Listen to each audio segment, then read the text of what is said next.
এই সমস্ত তালবাহানা করে গণতন্ত্রের যাত্রাকে বিলম্বিত করা যাবে না।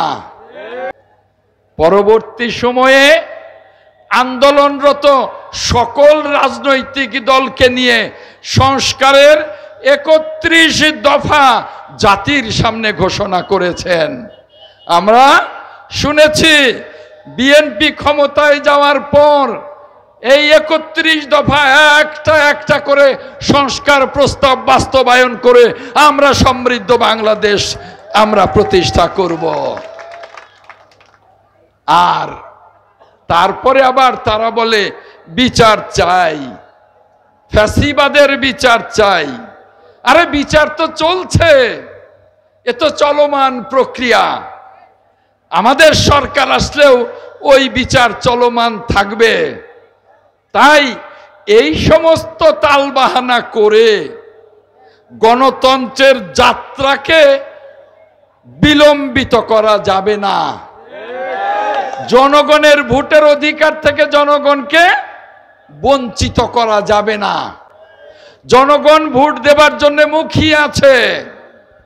সরকার যখন বুঝতে পেরেছে যে এই মুহূর্তে দেশে নির্বাচিত সরকার দরকার, তখনই ডক্টর ইউনূসের সরকার বলছে ফেব্রুয়ারির মাঝামাঝি সময়েই নির্বাচন, পিছানো হবে না।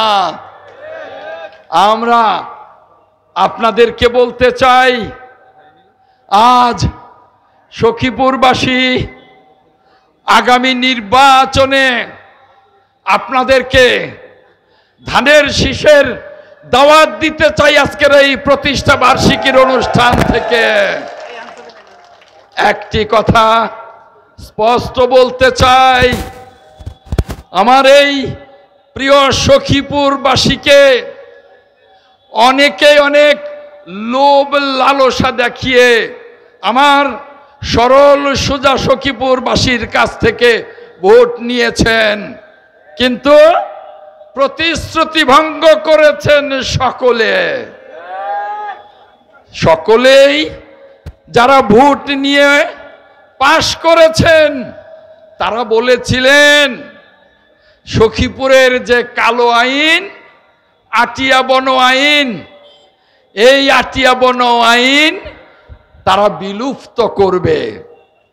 কিন্তু আমি দেখেছি, আপনারা দেখেছেন, তারা পাশ করবার পরে যুগে যুগে সংসদে আটিয়া এই কালো আইন নিয়ে, বন আইন নিয়ে একটি কথাও তারা বলেন নাই।